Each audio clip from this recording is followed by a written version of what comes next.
What's crack-a-lackin' Challenger? I'm your host, James Moreland, and guys, it worked! For those of you that do not know what I'm talking about the shrimp highway, shrimp bridge that I built in our last episode, and guys, it worked. And I am so happy. If you missed the last video, basically I made this shrimp acrylic tube using this clear tubing, and I basically created this awesome bridge that connects these two tanks and the water inside of it, and I was hoping that shrimp would be able to go through it, and they did. So I have a video, I recorded it on my phone just because I didn't have my camera and everything to set up. So this was later in the day, and I was just looking at all my tanks, and I was looking at my 20-gallon, and I saw a little thing out of the corner of my eye that was like a bright color. And it stood out because this tank is completely covered in guppy grass, and what stood out was a super tiny shrimp. And I was just like, wait, how did that get in there? And then I was like, wait, I built a bridge for shrimp to go across. And then I put two and two together that it went through the tube. Because there's no way a shrimp could have jumped. There's no, I didn't use a net or anything. There's no way it could have stuck on to the net and gotten into this tank. So, the only way it could have gotten in there was through the tube. And I was just freaking out. I filmed it on my phone, so here's that footage right now. Yellow shrimp. Oh my gosh, guys, I was downstairs, not even like, I was just looking because I haven't seen any shrimp in this tube, and I look over and there is a shrimp in this tank. Oh my gosh, I'm freaking out. And there's a betta fish right there. Like, oh my gosh. This shrimp means that the tube is working and that they are actually going from that tank to this tank. Oh my gosh, I am freaking out so much. I was actually thinking about catching some of them and moving into this tank, like, so they'd like maybe start knowing that they can go back and forth, but they just did it. And then when I was done filming, I was hoping to come back and do the video that I'm doing now the next day, and right when I stopped recording, I noticed a little shrimp above on a different spot. And I recorded this also, so here's that footage. Oh my gosh, I was about to turn off the camera. We have another shrimp. That was that big blue one. Yo. Guys, I am freaking out right now. Okay, well, I mean, like, I did expect it to work, but I didn't, like, think that this is how I'd find out about it. That is so awesome. These guys are big. I hope they're females and they could be pregnant or something. Because if we have baby shrimp in this tank, that would just be so awesome. I guess that means I need to start feeding this tank some shrimp food. Basically, I was just looking around after I saw that, and I saw another shrimp hiding on some guppy grass, and I just, like, lost it. I was so happy because that means the tube's working, and it means that shrimp are actually moving from this tank to this tank.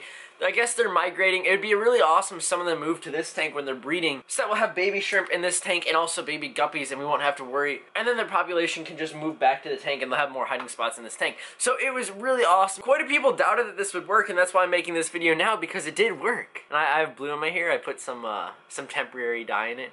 I just wanted to see what it would look like. But I'm just so happy that it worked, because this is, I could do this with another tank. I can do other things. So let me take you off the tripod and show you guys the tank and the tube, and hopefully find some shrimp and show you guys my betta fish in this tank and that tank. So here we go. So I was super surprised that I found that shrimp, just because if you can see everything in this tank, there's just so much guppy grass, so many different places that the shrimp could be hiding. And I was really surprised. Oh my gosh. A lot of people keep asking me about my long-nosed, bristlenose pleco, and you guys can see, there he is, or my longfin. He's doing really, really well, and you can see a little shrimp right by him too. Those guys are little homies. And here's some more shrimp in this tank. A lot of people ask how I get so many shrimp. I just have so many hiding spots, and I also feed them really well too. But you can just see all the little shrimp guys. Yeah, just make sure you have enough hiding spots, and that's why I even have to use fake plants so we have enough. But hopefully we'll be able to spot some in this tank. I feel like it's going to be a little bit of a challenge just because they are so tiny. And there is such a huge mass of guppy grass. And let me show you guys. Here are some aquascaping tweezers. And if we just pick it up, you can just see this huge mass. And time to time I'll come through. I'll just throw some guppy grass in there. You can see there's quite a pile of guppy grass. It just builds up over time. And the spots that I'll remove will just grow back in a couple weeks. It just grows really, really quick in my tanks. And some people don't even really notice that there are roots on guppy grass, but guppy grass, it can actually attach two stones to the substrate. And there's our little betta fish, our male betta fish, our koi male betta fish. You guys can see how adorable he is. He's one of my favorite, just because none of my betta fish have such red, bright red color, I guess, would be a better way to describe it. I'm gonna see if I can, like, he's really calm. He doesn't really flinch like a lot of other fish. You guys can see how close I'm getting to him. Sometimes I hand feed my betta fish. I want to make a video about that, but you guys can just see he's not really freaking out that I'm in his tank, in his space. He's not really getting aggressive either. He's not flaring up, but Yeah, he knows I give him food, so he doesn't really want to bite the hand that feeds him. But yeah, he's adorable. But I really want to show you guys some shrimp with my good camera. It'd be nice if you guys get to see a little bit better quality. And I'm not afraid of this koi betta. If you guys saw the video when I added him to this tank, I specifically said how calm he is with other fish. And that's why I have some guppies in here that are breeding. And that's why I was calm with it, because I know he wouldn't attack them. And betta fish tend to be slower. Oh, he's really showing off for the camera. Oh my gosh. I can't remember if we named him. I seriously can't remember if we named him. Most of my fish have names, but I can't remember if I named this guy. I feel really bad. I really don't see him either, because like I'll see him every once in a while, but there's just so many hiding spots, and I lose a lot of the guppies in here. It's just so much. If you guys have been a fan of this channel, you know how much this tank has changed. There used to be like big lava rock sections. This used to be further back. There used to be a couple pieces of driftwood, a lot of smaller plants. You guys can just see all these chain plants. Everything's just really different. So I might have to come through, do some maintenance soon, kind of chop it all up, and I might just end up throwing all this guppy grass into this tank, and then hoping that grows, and then make this look really good, and then eventually get to that tank and clean that one up. But for now, we're just gonna keep it as it is. But how about you guys drop some name suggestions down below for this cute little betta? I'd love to hear it down below. I'm gonna be really upset if we can't find any shrimp. I really want to show you guys. And you might see all the dead snail shells, and you might be wondering why I don't remove them. Those are just old dead snails that eventually die just from time. And you can just see how big most of the shells are. And some people might want to remove them, but they have calcium in them, which are going to help the next generation. You can see how pristine that shell is. And the calcium is just helping its shell grow. Look how cute he is. I love snails. They're some of my favorite.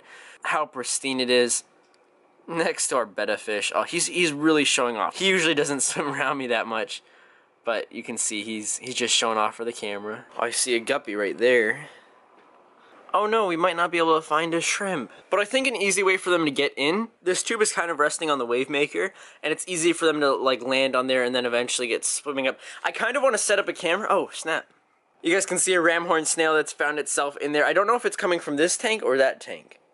I might want to set up a temporary camera and just like take photos every 5 seconds and maybe see something crossing it with the tube.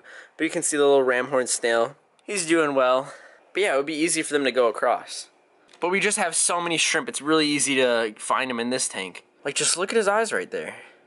There's like little black things, they're really cool. I need to get like a really zoomed in lens and try showing you guys. Yeah, I just have so many shrimp.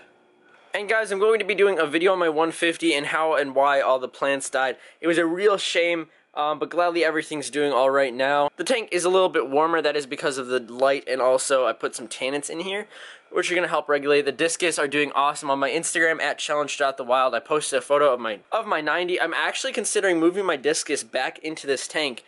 And I have the water hose right here. I was in the middle of water change earlier. But I really was considering adding my discus back to this tank because this is where they were from. And then I might be able to change up the fish that are in my 150 and maybe get a couple ones that probably won't do well with discus. But if there are no discus in here, I could add different ones. If you guys want to see that, comment down below.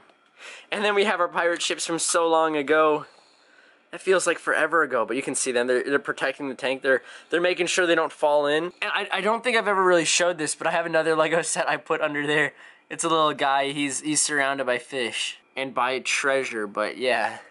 I love those as decorations. They're just so awesome. Alright guys, this video was brought to you by Flip Aquatics. Make sure you guys check him out down below. That would mean a lot. He has some awesome shrimp down there. I've worked with him in the past. He's given me all my shrimp in my tanks. It'd mean a lot if you guys check him out down below. And he also has an amazing YouTube channel. And he's been really motivating me to get back on the videos. If you guys noticed, we haven't been posting that often. But he always messages me and making sure I'm motivated to keep making videos. I know it's been a minute, but guys, trust me, I'm working on it. It's gonna be more.